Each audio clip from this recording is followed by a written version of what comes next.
또 주의 말씀 속에 은혜와 역사와 기적이 여러분의 것이 되기를 예수의 이름으로 축복합니다. 아멘. 참 이번에 뉴스에 참 안타까운 소식이 있었습니다. 이스라엘과 하마스 전쟁 속에서 참 거의 100명이 넘는 사람들이 지금 인질로 잡혀 있지 않습니까? 그런데 그 중에 3명이 극적으로 탈출을 합니다.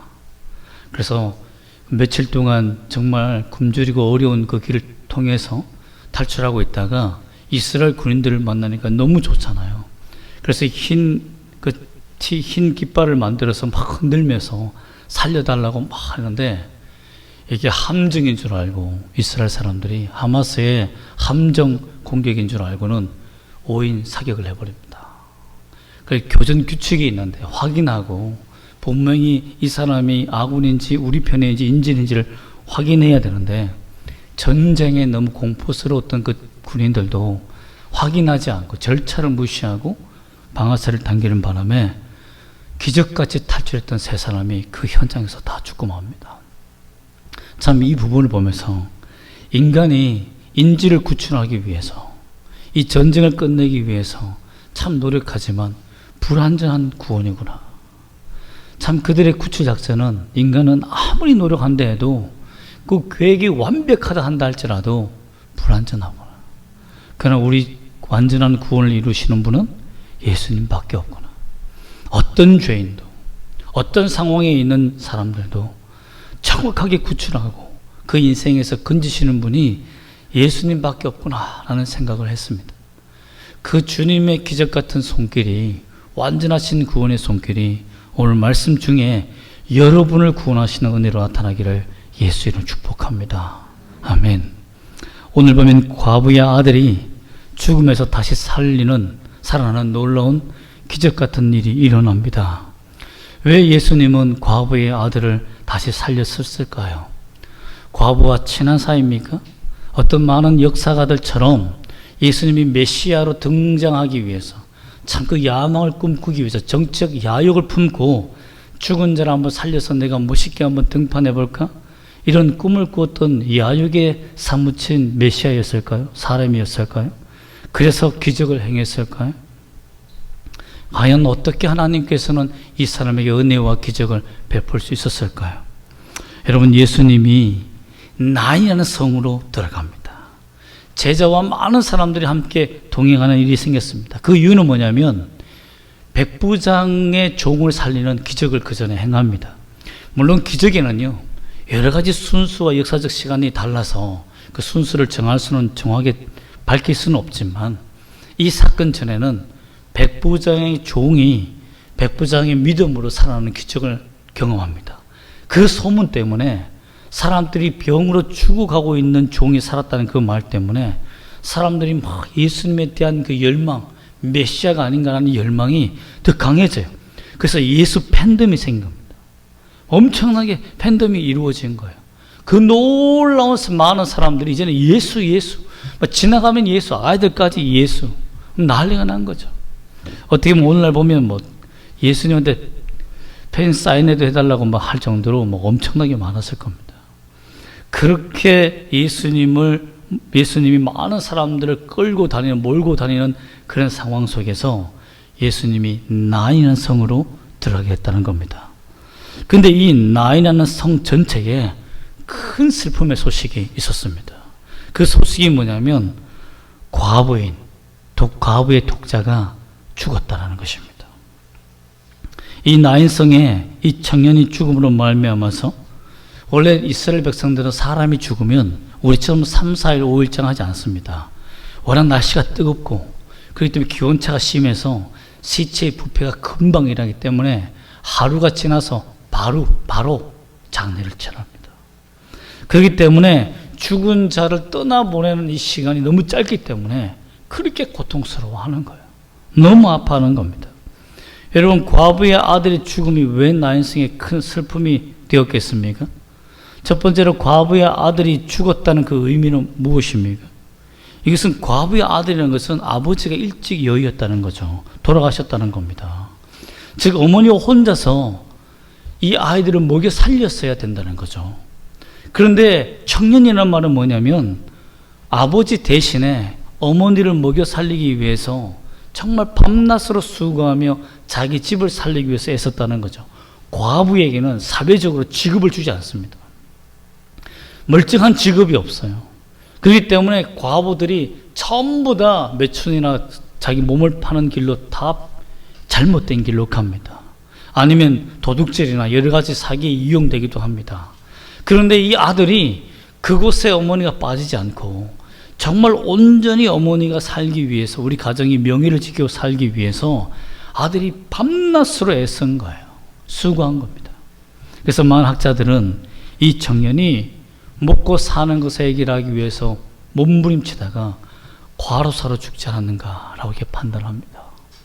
여러분, 얼마나 애썼으면 밤잠 못 자고, 그 청년 혼자서 그 로마 시대에, 핍박시대, 식민지 시대에 아버지 없는 그 아들이, 세상에 인맥이 없는 그 수많은, 아버지가 죽으면 인맥이 다 끊어지지 않습니까? 그 가운데서 홀로 어머니를 먹여 살리고 가정을 지키기 위해서 밤잠 못 자고 애쓰다가 죽었다. 그 의미는 어머니에게는 이제 희망이 사라졌다는 겁니다. 여러분, 어머니는 얼마나 죄책감에 빠졌을까요? 나 때문에 내가 뭐라고, 내가 자식을 먹여 살려야 되는데 내가 괜히 자식에게 참 업혀서 이렇게 애쓰고 자식을 그렇게 일자리로 과로하도록 내밀어서 죽게 만들었다. 그 심장이 찢어졌을 것입니다. 그렇지 않겠습니까? 또한 청년은 매우 주위 사람들에게 호평이 좋았던 것으로 보입니다. 그의 성에 많은 사람도 그와 함께 나오거늘이라는 말씀이 있습니다. 그런 것을 보면 사람들이 그와 함께 나와서 12절 하반절이 있습니다. 많은 사람들이 그 성에서 그 청년의 죽음에 애도했다. 이 말은 뭐죠? 정말 여러분, 먹고 살 때 그 청년들이 먹고 살 때 정직하게, 그리고 사람들에게 예의 있게, 사람들이 인정받으면서, 일할 때 인정받으면서 칭찬받으면서 그 아들이, 그 청년이 일했다는 것을 증명해 주는 거죠. 많은 사람이 저 청년은 내 아들 같은 거예요. 너무 성심성기 잘하는 거죠.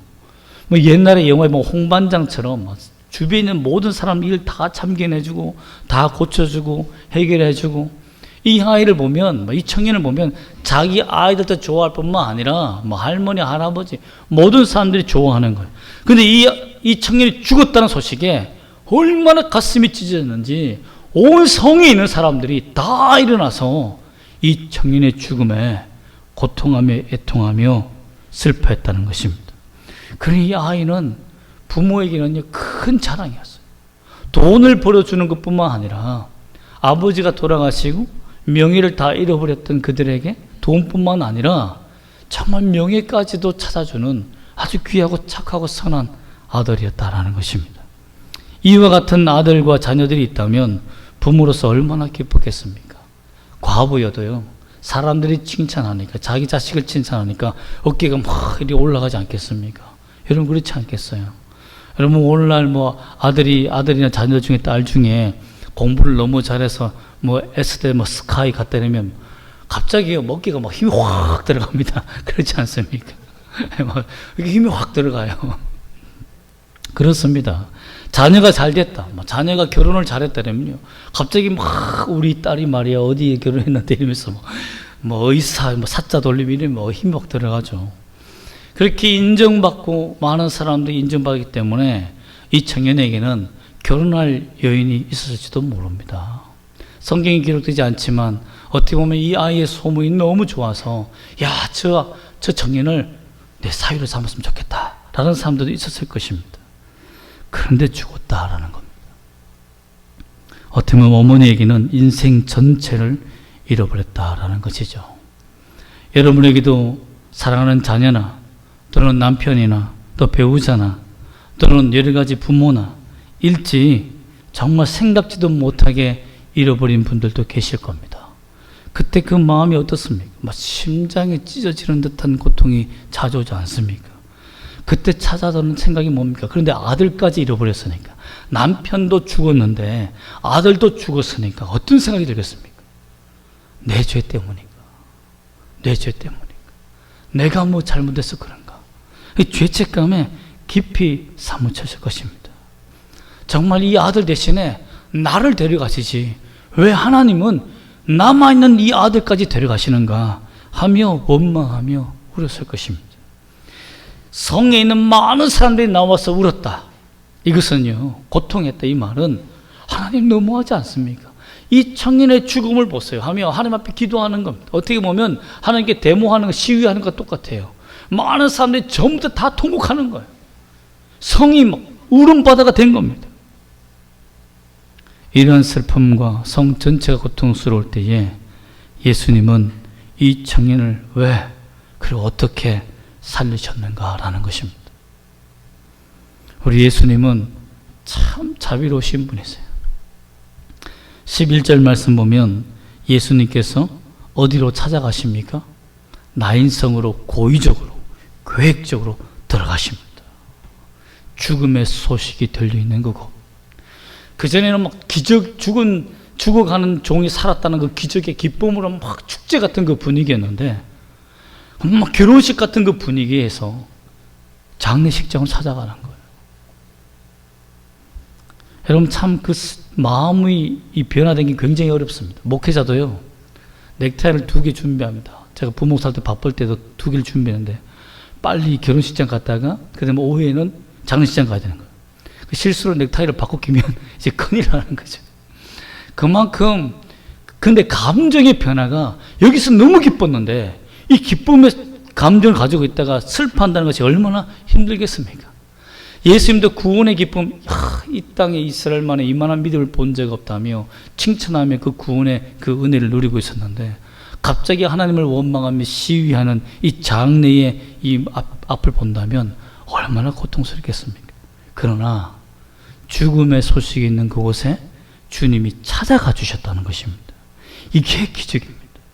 기적의 시작이 여기서부터 시작되는 거예요. 어떤 사람도 이 장례식에 찾아가서 이 고통의 문제를 해결할 수 없습니다. 오직 주님이 찾아가 주셔야 이 장례의 문화가, 이 장례식의 슬픔이 기쁨으로 바뀔 줄 믿습니다. 이렇게 찾아가신 그 주님께서 13절에 보면 이와 같이 말씀하십니다. 한번 읽어볼까요? 시작. 주께서 과부를 보시고 불쌍히 여기사 울지 말라 하시고, 주께서 그 많은 사람들이 울고 있는데 한 사람이 자기 가슴에 싹 들어오는 거예요. 누굽니까? 그 어머니가 자기 마음에 들어오는 겁니다. 그 어머니를 보자마자 그 불쌍히 여기사는 말이 뭐냐면 원어로 심장이 찢어지다라는 의미가 있습니다. 예수님의 심장이 막 찢어지는 것 같은 거예요. 고통과 아픔으로 죄책감에 빠져서 독자인 아들이 죽은 것에 향하여서 막 심장이 찢어질 듯한 그런 어머니의 고통, 막 거의 관을 붙들고 막 질질 끌려가며 울었을 겁니다. 그 어머니의 모습을 보고 예수님이 심장이 찢어지셨다라는 겁니다. 왜 그렇습니까? 예수님은 그 어머니의 모습을 보면서 자신의 미래의 모습을 본 겁니다. 아무 관계도 없고 아무 친척도 아니에요. 아무 관계없는 여자입니다. 그냥 지나가는 과부요. 어떤 과부 이 청년이 죽었을 뿐이에요. 그러나 그 과부를 주목하여 보았다는 것은 뭡니까? 보였다는 거죠. 그 심장이 요동할 만큼, 찢어질 만큼 예수님이 앞으로 십자가에 못 박혀 돌아가실 때에 자기 어머니를 홀로 두고 아버지 요셉을 일찍 여의고 과부가 된 그 어머니를 내가 목수가 되어 섬겼는데 하나님의 사역하며 일한다고 3년 동안 이렇게 방황하며 어머니를 떠나서 지내다가 아들이 죽었다는 소식에 심장이 찢어질 듯한 그 자신의 어머니가 그려지니까 예수님의 심장이 찢어지는 듯한 마음이 들었다라는 것입니다. 그러면서 그 여자에게 말한 것이 아니라 미래의 어머니에게 말하듯이 말하는 거예요. 울지 말라. 울지 말라. 여러분, 요한복음 19장 26절에 보면 예수님이 십자가에 못 박혀 달려 죽어가기 직전에 이렇게 말씀하십니다. 예수께서 자기 어머니와 사랑하는 제자가 곁에 서 있는 것을 보시고 자기 어머니께 말씀하시되 여자여 보소서 아들이니이다 라고 말합니다. 사랑하는 요한에게 정말 찢어지는 가슴을 가지고 울고 있는 그 여인을 향하여 재치있게 유머를 합니다. 귀나이라는 이 여자라는 말이 무슨 의미라고 했습니까? 사랑스럽고 귀여운 여인이요, 고귀한 여인이요. 여러분, 자기 엄마에게, 자기 어머니에게 십자가에 피 흘리며 지금 죽어가고 있는데 어머니를 바라보면서 하는 말이 귀하고 아름다운 여인이요 하고 나의 애인이다 라고 말할 여유라면, 재치라면 어머니를 웃게 해주고 싶은 아들의 마음이 아니겠습니까? 슬퍼하지 말라, 울지 말라는 그 말을 다른 표현을 한 거죠. 사랑하고 귀엽고 고귀한 여인이요, 여기 아들이 있지 않느냐, 울지 말라는 그 말을 대신해 준 거죠. 즉 예수님의 마음을 보면 우리 인생을 대할 때에 자기 가족처럼 다른 사람의 슬픔과 아픔을 내 어머니의 그 아픔처럼, 다른 사람의 어머니의 아픔을 내 어머니의 아픔처럼, 내 자녀의 아픔처럼, 내 형제의 아픔처럼 느끼는 그런 심장, 인간의 감정, 인간의 인격을 가지신 분이 누굽니까? 예수님이시다라는 것입니다. 주님은 우리를 향하여 볼 때에 그 고통과 절망 속에 빠져 있을 때에 그 죄악에서 무너져 있는 우리 인생을 볼 때 주님의 심장이 아픈 거예요. 가슴이 찢어질 듯 아픈 겁니다. 주님은 절대 우리를 외면하지 않습니다. 우리의 슬픔과 아픔과 절망을 절대 모른 채 하시는 분이 아니요, 아주 잔인하고 무정한 신이 아닙니다. 주님은 자신의 심장이 찢어지듯이 아파하는 주님이라는 것을 믿으시기를 소망합니다. 그래서 우리에게도 오늘 주님은 울지 말라 하시는 겁니다. 울지 말라. 이 절망에서 슬퍼하지 말고 울지 말라 하시는 겁니다. 그리고 14절 말씀 보면 더 놀라운 일이 있습니다. 한번 읽어볼까요? 시작. 가까이 가서 그 관에 손을 대시니, 여기까지요. 어디에 손을 댔습니까? 죽은 시신이 들어있는 관에 손을 댔다는 겁니다. 사실 구약시대나 지금 예수님 이 시대에 죽은 시신을 만지면 됩니까? 안 됩니까? 안 됩니다. 부정한 것을 만지지 말라고 율법에 되어 있습니다.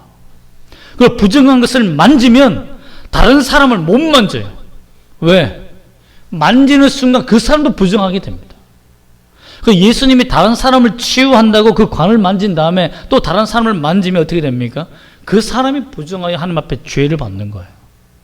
근데 예수님이 왜 죽은 시신에 가고 있는 그 청년의 관을 만지시고 세우셨습니까? 세상의 모든 사람들은 그 관을 만지면 부정해지지만 거룩하신 예수님이 만지면 어떻게 됩니까? 그 관도 거룩해지는 겁니다. 그 관에 거룩한 생명이 부어지는 것입니다.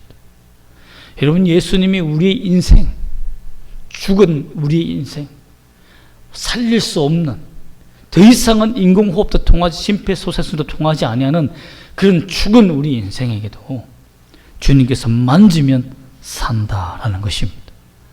그리고 주님께서 선포하십니다. 청년아, 내가 내게 말하노니 일어나라. 세상 사람들이 보면, 세상 의사가 보면 이거는 제정신이 아니에요. 죽은 시신에게 들을 수 있습니까? 죽은 시신이? 죽은 시신에게 청년아, 내가 내게 말하노니 일어나라. 이 말은 뭡니까? 듣는다는 것. 성경은요, 죽어도 죽은 것이 아닙니다. 죽은 시신도 들을 수 있다는 겁니다. 그 영이 하나님의 음성, 하나님의 천지 창조한 그 예수님의 음성을 죽은 영혼들이 듣는다는 겁니다. 엄청나게 무서운 말씀이에요. 엄청난 근세 있는 말씀입니다. 죽은 시신에게 명령하는데 죽은 시신의 영혼이 듣는 겁니다. 언제 천국에 들어갔는지는 우리가 알 수 없지만 어떤 학자들은 천국 갔다가 소환됐을 때 기분이 굉장히 나빴을 것이다 라고 하는 사람도 있지만, 그동안 정말 뼈 빠지게 고생하고 과로사로 죽었는데 이 천국 좀 쉴만하니까 이제 부르네 하면서 이 땅에 오니까 이건 뭐야, 또 이래야 되는 거야? 라고 하면서 기분이 굉장히 나빴다라고 해석하는 사람들도 있지만, 그러나 언제 시점인지 모르겠지만 시점에 따라 기분이 굉장히 나쁠 것 같아요. 그러나 주님께서는 어떤 능력이 있다? 그 영혼을 소환할 수 있는 능력이 있다는 겁니다. 죽은 시신에게 생명을 불어넣어서 하나님의 능력으로 살릴 수 있는 전능하신 하나님이라는 것을 우리 믿어야 합니다. 여러분, 이 믿음을 통하여 선포했을 때에 그 청년에게 일어난 일들이 놀랍습니다. 15절 말씀 한번 읽어볼까요? 시작. 죽었던 자가 일어나 앉고 말도 하거늘 예수께서 그를 어머니에게 주신. 여러분, 죽었던 자가 살아난다는 것은 세상 사람들은 믿지 못합니다. 특별히 예수님이 그 죽었던 자를 살릴 수 있다는 이 믿음은, 부활의 그 능력의 믿음은 주님께서 주셔야 가능한 것입니다. 예수님이 나의 십자가에서 죄를 용서하시고 구원하셨다는 것을 믿을 수 있습니다. 그러나 죽은 자를 살린다는 이 전능하신 하나님이라는 이 믿음은 아무나 가질 수 있는 것이 아닙니다. 제가 여러분에게 2박 3일, 일주일, 한 달 동안 설득하고 논리적으로 설명한다고 해서 이 믿음이 생긴 것이 아니라, 죽은 자를 살리시는 하나님의 믿음, 예수님의 이 믿음은 하나님이 주셔야 합니다. 이 믿음이 없다면 내게 그 믿음을 달라, 내가 믿습니다 라고 고백하는 구원의 역사가 이 현장에서 일어나기를 소망합니다. 그랬더니 이 청년이 일어나 앉고 말도 했다. 많은 사람들이 얼마나 놀랐겠습니까? 관뚜껑이 갑자기 스스로 열리는 거 보고 그 자리에 기절할지도 몰라요. 조영규 목사님은 5일장에 자기 부목사를 장례 치르면서 장례 예배를 한참 드리고 있는데 간이 덜그덕덜그덕 끓이니까 거기 있는 장로님들과 부목사가 다 기절해버렸다고 하더라고요. 알고 보니까 부목사가 살아난 거예요. 여러분, 그런 간증을 보면서 하나님께서 그런 능력을 행했을 때에 기뻐하며 찬양한 사람도 있지만 조영규 목사님도 식은땀이 흐르고 벌벌 떨었다고 하더라고요. 여러분, 축복의 자리가 되기를 원합니다. 하나님의 능력이 임하여서 죽었던 여러분의 인생이 살아나는, 죽은 자도 살리시는 하나님께서 여러분의 죽어버린 이 인생을 왜 못 살리겠습니까? 깨어진 가정, 무너진 사업, 여러분 무너진 육체, 하나님께서 다 회복해 주실 줄 믿습니다. 누가 말씀하시면요? 예수님이 말씀하시면 누구야? 일어나라. 그 죽음에서 일어나라. 그 죽음의 현장에서 일어나라. 절망의 현장에서 일어나라 라는 그 음성을 여러분 이 말씀 중에 듣기를 소망합니다. 이처럼 하나님은 살아계십니다. 또 우리 예수님의 심장이 찢어지는 듯한 고통으로 살아가는 사람들에게 자신의 심장을 찢어버리고 자기 유체를 찢어 그 생명을 흘려 우리에게 나눠주시는 분이 예수님이십니다. 그 주님을 만나기를 소망합니다. 이 예수님을 만난 이후에 16절에 이 사람들의 반응을 보십시오. 한번 읽어볼까요? 시작.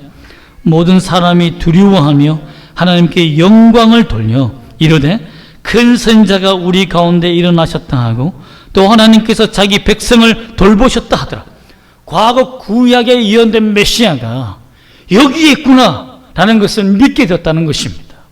이 기적 같은 능력을 보고 죽은 청년이 살아나는 것을 보고 하나님을 원망했던 그들, 어떻게 이렇게 선하고 착하고 부모를 사랑하는 자가 죽을 수 있느냐, 하나님의 공의는 어디 있느냐 라고 했던 그 사람들의 인생 속에 주님을 만나는 순간 하나님이 우리의 고통을 돌보셨다.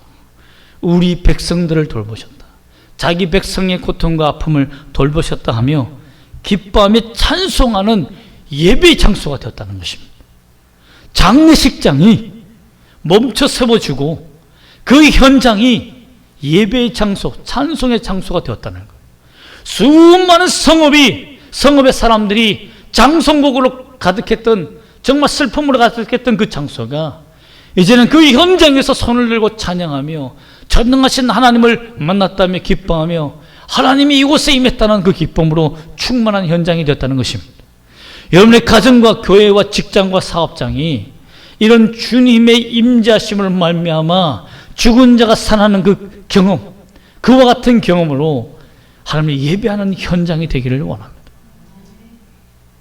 하나님은 여러분과 함께 하실 줄 믿습니다.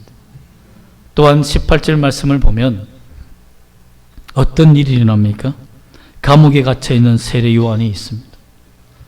메시아가 오지 않는 거예요. 자기는 감옥에 갇혔는데 곧 이제 목이 잘려 죽는 그런 순간을 앞두고 있는데 아무리 복음을 전하고 하나님의 나라 가까웠다고 회개시키며 자신들의 제자를 키워서 이들로 하여금 남아있는 사역을 다 감당하게 했지만 너무 외로운 거예요. 너무 허무한 거예요. 내가 무엇을 위해 이처럼 달려왔던가? 내가 감옥에서 이렇게 허무하게 죽기 위해서 달려왔던가? 정말 주님은 언제 오시나? 이런 고통 속에 있었는데 예수님께서 죽은 청년이 살아나는 그 소문을 세례요한의 제자에게 들려주니까 세례요한의 제자들이 그 감옥에 가서 자기 스승에게 세례요한에게 알려줍니다. 이런 기적이 일어났습니다. 이때 세례요한의 가슴에 불이 납니다. 불이 일어나요. 다시 회복이 일어나게 된 겁니다. 하나님께서 예수님께서 나중에 이 세례요한이 주님의 길을 예비하는 엘리야다, 오실 엘리야다고 알려줬을 때 사람들이 세례요한이 정말 주님의 길을 예비했구나 하는 것을 알게 되었듯이 주님은 어떻게 보면 세례요한에게 너의 소명이 너가 사명을 다하며 이 감옥에 갇혔다는 것을 알려주고 메시아의 길을 준비하기 위해서 너는 사명을 다했다. 최선을 다했다. 이제 너는 죽는다고 하지만 내 길이 이제부터 열릴 것이다 라는 것을 알려줬다는 것. 그 하늘의 비밀을 보여주었다는 것. 여러분 그렇습니다. 목회자나 사역자나 여러분이나 지금까지 신앙생활하면서 달려오지만 갑자기 어느 순간에 신앙의 갱년기가 찾아옵니다. 신앙의 우울이 찾아와요. 내가 뭘 위해 이렇게 믿고 살았던가? 여러분 교회 생활하면서 사람의 고통과 아픔과 또는 지도자들과 다툼과 아픔과 여러 가지 교회의 부패와 타락함을 볼 때 우리가 영적으로 완전히 무기력해지며 죽은 자와 같은 신앙생활, 겨우 발만 교회 바닥에 앞마당에 올려놓는 이 신앙생활 때가 너무나 많지 않습니다. 저도 그렇습니다. 저도 그런 경험이 있어요. 사역이 힘들어지고 어려워지며 담임 목사님과의 관계가 나빠지거나 성도들 간의 다툼이 있으면요, 가는 길이 지옥입니다. 가는 길이 지옥이에요. 그때 주님께서 우리에게 말씀해 주시기를 원합니다.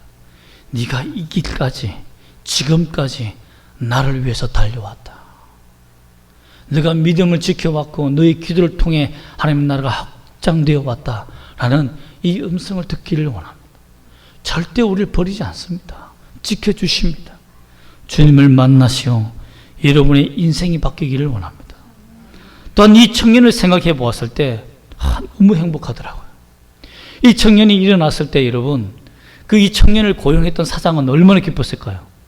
그렇게 잘 되던 일이 이 청년이 그렇게 열심히 해왔는데 한 뛰어난 종업원이 하나 사라진다 생각하니까 얼마나 가슴이 아프겠습니까? 일하는 잘하는 사람 구하기 얼마나 힘들어요.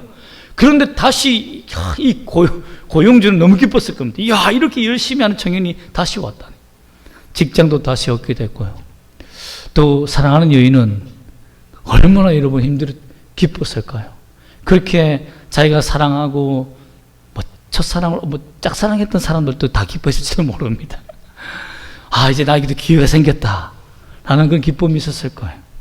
그 인생에 하나님께서 기회를 주시고 온 가정의 기쁨도 회복해 주셨다고 저는 믿습니다. 여러분에게도 예수님을 만남으로 말미암아 여러분의 죽었던 인생이 살아나고 기쁨을 회복해 주시는, 주님을 향한 뜨거운 사랑을 회복해 주시는 그 놀라운 능력이 일어나기를 예수님을 축복합니다. 여러분, 예수님은 우리의 몸 혈관에 흐르는 혈액과 같습니다. 여러분, 참 아무리 있잖아요, 혈액이 좋고 뛰어나도 뭐가 막히면, 혈관이 막히면 죽는 겁니다.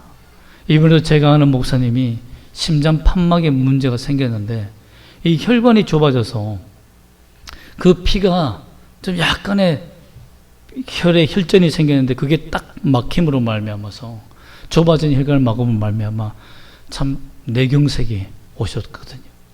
여러분, 참 기적적으로 사모님이 침을 질질 흘리며 TV를 보는 남편을 보고, 아니 아무리 드라마 여자가 좋다고 해도 침을 흘리면 되나 하면서 이렇게 화를 내며 어떻게 했는데 이게 안 돌아오는 거예요. 이게 그렇게 좋아? 이게 아니고 큰일 났다 싶어서 병원에 전화해 보니까 뇌경색 증상으로 그 기적적으로 이렇게 혈관 주사를 맞아가지고 혈전을 녹이는 주사를 맞아서 기적같이 살고 계십니다.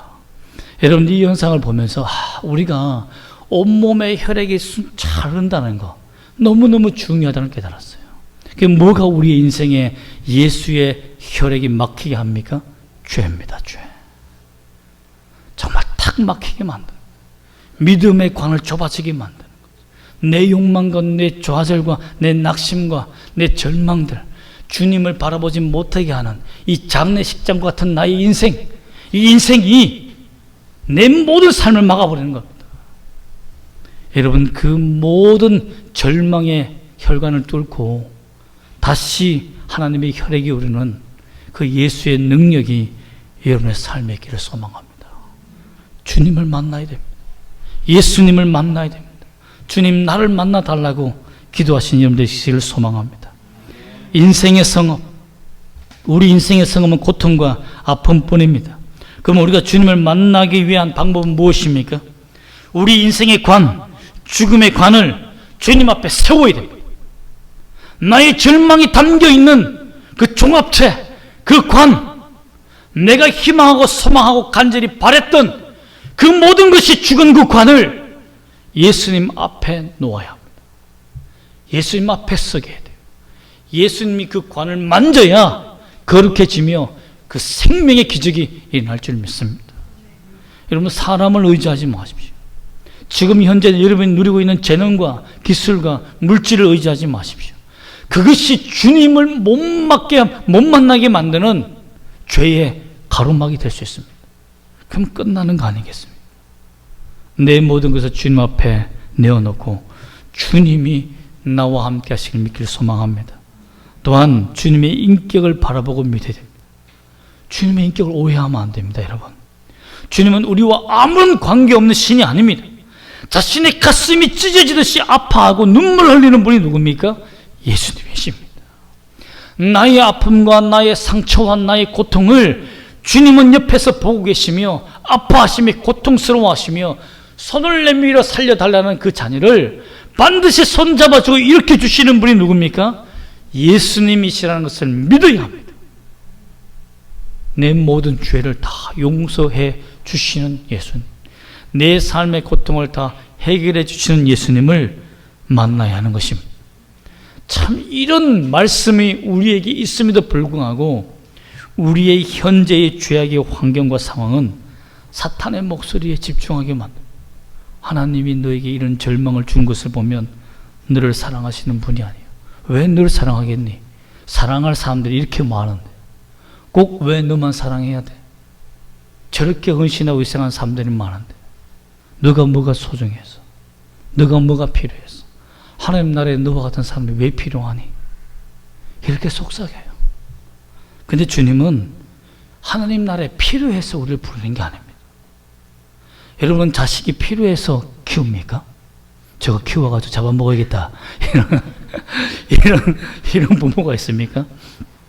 열심히 공부해라, 돈을 열심히 벌어서 부모를 섬겨라, 이렇게 하기 위해서 내가 투자한다, 이렇게 투자 대비 뽑아내야 돼, 쪽쪽 뽑아 먹어야지, 이런 생각하지 않지 않습니까? 사랑하니까, 내가 낳았으니까. 그래서 막 반항하고 대항해도 막 심장이 막 찢어지듯 고통이 있어도 왜 사랑합니까? 사랑하니까. 우리 주님이 그렇습니다. 우리가 하나님의 나라에 필요해서 우리를 불렀으면요, 우린 다 지옥 갔을 겁니다. 그러나 주님이 우리를 사랑하기 때문에 나와 같은 자도, 쓸모없는 나와 같은 자도 학력이 중요한 게 아니에요. 실력이 중요한 게 아닙니다. 주님의 나라는 실력과 학력과 기술이 중요한 게 아닙니다. 뭐 키가 크고 멋있고 아름다운 몸매가 멋지고 근육질 뭐 이게 필요한 게 아니에요. 주님의 나라는 뭐가 필요합니까?